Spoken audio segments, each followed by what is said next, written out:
Right, Jack Jennings, welcome back. Yeah, thanks for having me. That's okay. Now, you've lived in Bradford, you say, for 10 years, and we've bumped into each other at numerous music events. That's normally how we've spoken. And you're going to do an event for us in the Tithe Barn in October, which we haven't actually advertised yet. So this is actually the first time I've said anything about it beyond my house. So we're doing a thing called Tithe Barn Acoustic in October the 25th, Saturday, and tickets on sale soon. And Jack Jennings is going to perform their solo. Is that right? Yes, that's right. Yeah. So we'll work out something suitably atmospheric for that gig, I expect. Yeah. Absolutely. Okay. Yeah. So you are a Indian classically trained guitarist, or is that right? Explain your forte. Yeah, that's right. So I studied Indian classical music on the sitar, but I'd already been playing the guitar for many years. So it was a sort of, an extra thing to study. And then it started to work its way into my guitar playing.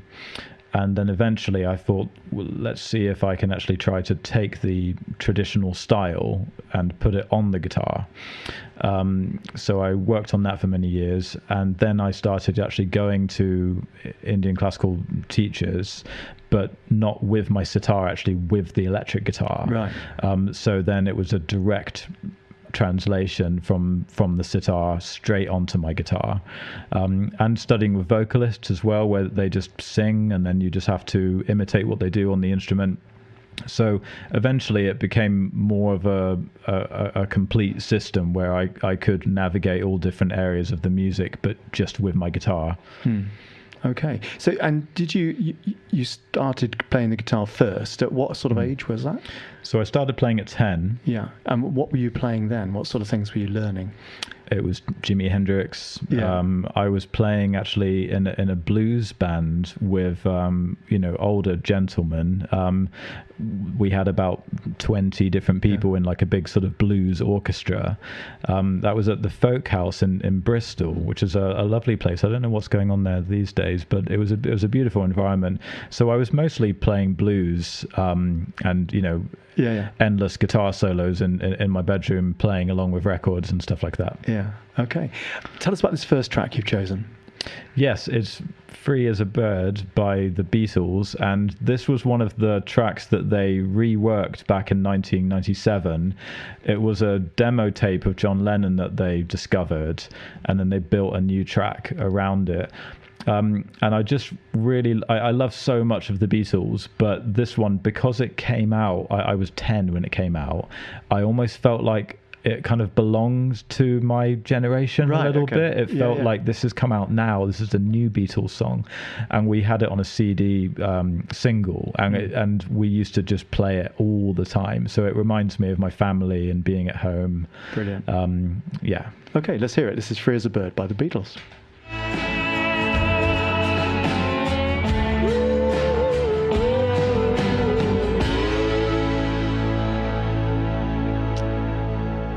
Fantastic track, and a technological achievement, wasn't it, as well, to actually get that track in existence, really. Absolutely. It's a bit like those the films they did of the Get Back sessions as well, which that was absolutely brilliant. The Abbey Road sessions at the end sort of retold the story, didn't they, of their final years, which was good. Yeah, absolutely. Yeah. And the other track that they released last year, that I think was on the same demo tape, but they couldn't use that one because the technology at the time, that they couldn't clean up the vocal. But this one, somehow they managed to get it, and it sits perfectly. I think the whole arrangement, the way they developed it's really, really clever to get something like that before all the digital stuff was fully evolved, Yeah. So you mentioned playing CDs in the family. Was it a musical family? Are there guitarists in the house? No, not really. I mean, there was a piano in the house, and my dad used to just kind of sit and just kind of improvise at the piano. But he wasn't the kind of person who would stick with lessons or anything. He kind of chops and changes a bit. Okay. But he definitely he was quite creative, and he could sort of he could tune my guitar and stuff like that. He seemed to be, you know, he could tell me if it was out of tune, and he would seem to be able to intuitively like get it more in tune and stuff like that. So I think he's got a good ear like that. But my parents were really, really appreciative of music, and they were very nurturing in that way. And they're also quite discerning if I ever made a mistake, or if I did a recording and maybe there was something that wasn't quite right, they would say, well, actually, doesn't sound quite right there. Harsh, but good. Sometimes, yeah. I think that I felt like it was discerning in a way that was really encouraging. But no one else actually played. But I felt like music was sort of like the unannounced religion of the house, if you know what I mean. I mean, it was the Beatles like all the time, and a lot of other beautiful albums as well. Yeah. Your next track is by somebody we've already name-checked about 3 times. So tell us why you chose this one, because it's an early track too, isn't it? Yeah, this is... Some 66 as well, like Simon & Garfunkel I played earlier. Yeah, it's Jimi Hendrix, it's that guy again, and it's May This Be Love from his first album. It's one of the most gentle Jimi Hendrix tracks. Of course, he's got a lot of ones that are very gentle, but this one, I thought I particularly wanted to choose it because it's got a guitar solo in there, and when I heard that, I thought, yeah, that's the thing. I need to be doing something like that in order to get closer to the Indian music. And then I realized later that the whole guitar solo is played on one string. And for me, the whole method of playing Indian music on the guitar is actually based on using one string like you do on a sitar or other Indian instruments. So to me, Jimmy actually was already there. He was already showing like, well, this is how you would adapt Indian music. So that's captured within this beautiful track. Great, let's hear it.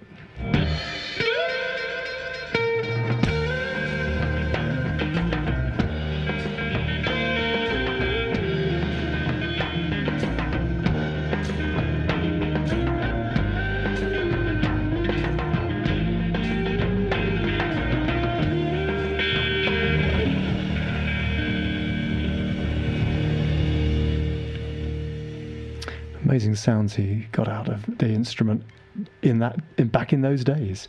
Yeah. And that was from his first album, My Experience, from '66, as I said. And you just wonder what he would do with modern technology. But when you listen to some of those tracks that are recorded, even the live ones, I played a track last week of Jimi Hendrix in the West, Jimmy at Berkeley, playing Johnny B. Good, and there's a track on the album, Little Wing, where it sounds absolutely amazing what he's doing in that arena. Yeah, I just never get tired of it. I've just been listening to it every day for like almost 30 years, and no matter how many guitar players I hear, or no matter how much I develop my own playing, I still listen to him, and it's just the most colorful, expressive. It just carries so much spirit. And he was just a genius. Okay, tell us about your journey then, because you started with the guitar, you then learnt the sitar, and then you went back to playing guitar with some Indian musicians that you had got to know. Tell us about that journey. Yeah, that's right. So I started playing guitar when I was 10. And then I started playing sitar when I was 19. So there was a kind of process of knowing about Jimi Hendrix. And, for me, what I can trace it back to, there was an article written about Jimi Hendrix in a magazine called Jazzwise. And I bought that magazine. I never would have bought a Jazzwise magazine, but I bought it because it had Jimi Hendrix. And it was talking about his influence on the jazz scene, on the jazz fusion scene, and on Miles Davis. So then Miles Davis, there was a big article about Miles Davis, so I was reading about all of that. And then you start hearing about Bitches Brew and how he worked with John McLaughlin and so many different musicians. So I heard about John McLaughlin and that he was working with Indian musicians. So it was a sort of like step by step. And then I discovered a John McLaughlin album, Birds of Fire. I literally discovered it. Yeah. I discovered it in the cellar of my parents' house. Right. It was just stashed away with some old vinyl. And I pulled it out and I thought, oh my God, that's the album from that Jazzwise article. That was a really cool album to carry under your arm when I was at school. That dates me, but there we are. I must have been. Yeah, it's just the coolest album to have. for those that are in the know. So I heard that, and through then seeing his experience with Indian classical musicians, it seemed like, so this is something that you can do. This is a path. So then, luckily, there was one of my friend's dads in Bristol was this lovely old Irishman who played sitar. So I went along to him, and he taught me to play the sitar in a very traditional way, and he really kind of slowed me down and made sure that I didn't cut corners, because I was already a good guitar player, but he really slowed me down and made sure that I respected the sitar as an instrument in its own right. So didn't just kind of import too many guitar things, So I really did learn it in a traditional manner, and then just migrated that back to the guitar. But it's been a very long process, to start to feel that it was comfortable to really play with other Indian classical musicians, or to teach it as well. I have courses, and I teach other guitar players to do this as well now. Okay. Well, let's hear the last of your 3 tracks that aren't by you. This features John McLaughlin, doesn't it? That's right. So tell us why you chose this one. So, this one is just a perfect example of John McLaughlin working with Indian classical musicians. There's Zakir Hussain, who unfortunately we lost him quite recently. So let's dedicate this one to Zakir Hussain. Here we go. It's called Face to Face.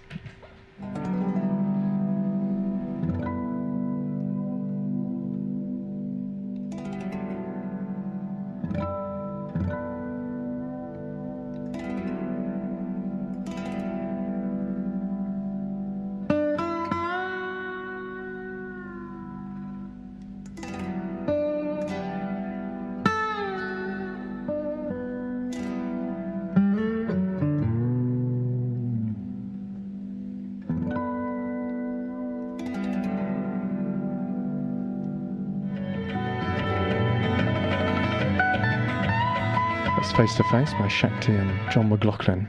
Yeah, one great track. So let's get to your work then. What you've been working on. You've been working towards an album. We're going to play one of the tracks off the album in a minute. Yes, that's right. Yeah. Okay, so tell us how you went from that sitar guitar hybrid work into the projects you've been working on recently. Yeah, so after doing really just traditional Indian classical music on the guitar, as much as you can try to be traditional on electric guitar, after doing that for a couple of years, I really wanted actually to get back into more of the kind of rock side of it as well. So I started playing with drummers, bass players again, just to kind of get a feel for that. And it was just immediate. Immediately results were just there. I did a live album that came out last year.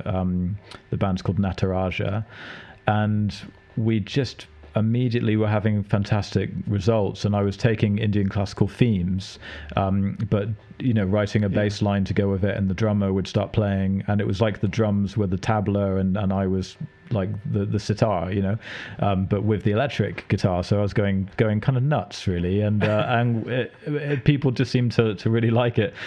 So then I thought, I need to carry on with this. So now I feel like I'm in both worlds at the same time. So really happy to be playing with drummers again. And yeah. Okay, so tell us about this track we're going to play.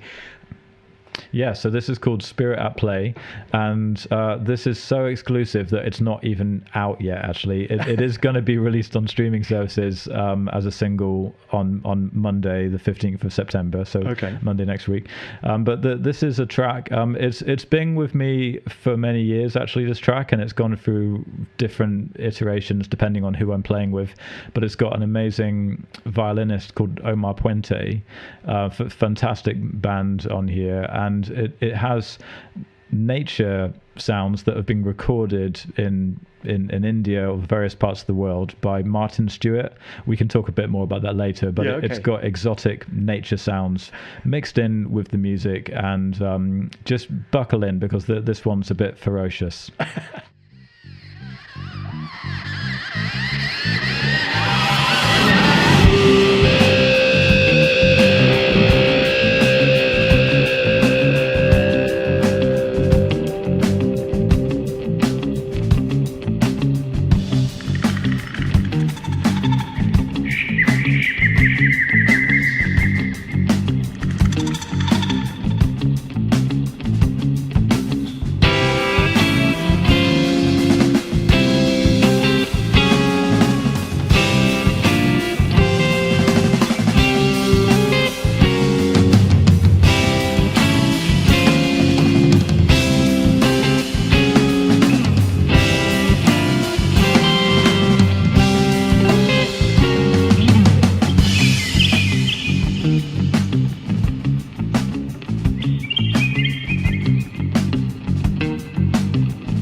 Jack Jennings and Nataraja there, and the track which I mispronounced, Spirit at Play, which that's the single version.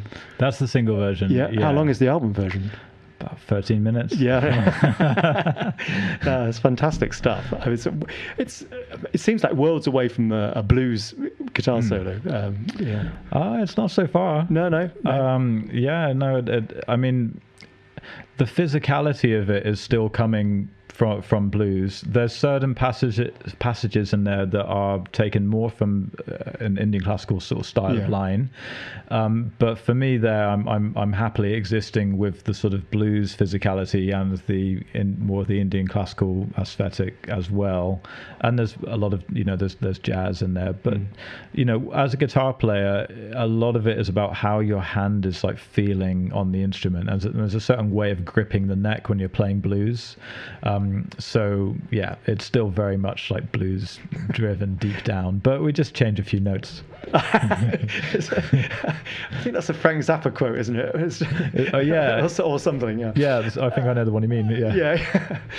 Yeah. Or Spinal Tap, who say jazz is just like people playing blues but with the wrong notes, or something like that. Yeah. Or jazz is an accident waiting to happen. Yeah, or something like that. Yeah. Okay, so the album launch is coming up. Look forward to that. Yeah, that's very kind of you. What's the lineup? Yeah, so it's me and Omar Puente. Omar Puente is the charismatic violinist that you heard on that track. He's playing electric violin, and it's being played through a wah pedal a lot of the time. So that's kind of special. And we've got an amazing bass player, Domenico, from Italy, fantastic bass player, and Arthur Newell on drums. So these are really great guys in the London jazz scene, and I just get in my car and drive all the way there anytime that I want to play with them, pretty much. So people can get it online through Bandcamp. There's a physical distribution as well through a website called Burning Shed, and it's going to be streamable too. But the people actually that made the album happen is this organization called The Listening Planet. Yeah, that's with Martyn Stewart. That's right. Yeah, Martyn Stewart. He's a nature sound recordist who's traveled all over the world his whole life recording animals out in the wild, and he's got the world's biggest collection of field recordings, basically. So he's recorded sort of, it's easier to say what haven't you recorded rather than what have you recorded, because he's just got almost everything. And they've been doing these fantastic collaborations with Peter Gabriel, Stuart Copeland, Brian Eno. They've been doing work with all kinds of different people, basically giving them access to these field recordings to incorporate into their music. So they asked us to do a project with them, taking this kind of Indian classical infused rock that we're doing, and they said, let's make an album full of all these exotic birds from India. So yeah, that's been the whole message behind the album, is about because in Indian classical music is based on Vedic scriptures. It goes right back to writing about music in the Vedas, and they talk about each note being kind of connected to the sound of an animal. So the animal, that's right, that was nature, like do re mi fa so, but it's re ga ma pa. Oh yeah, it's sa re ga ma pa da ni sa. Okay. For do re mi fa so la ti do, or sa re ga ma pa da ni sa, and every different syllable there is actually attributed to a different animal sound. All right. And there's different elements of the music that are related to to the rain or to thunder. So the nature influence has always been there. So the idea here is that we're taking that nature influence but literally kind of putting it back into the music, but also just expanding it into much more of a contemporary kind of cross-cultural style. And I think some of the proceeds from the concert as well go towards environmental project. Is that right? Isn't it? Absolutely. That's yeah. Why, and to some extent, allied with nature is what it is.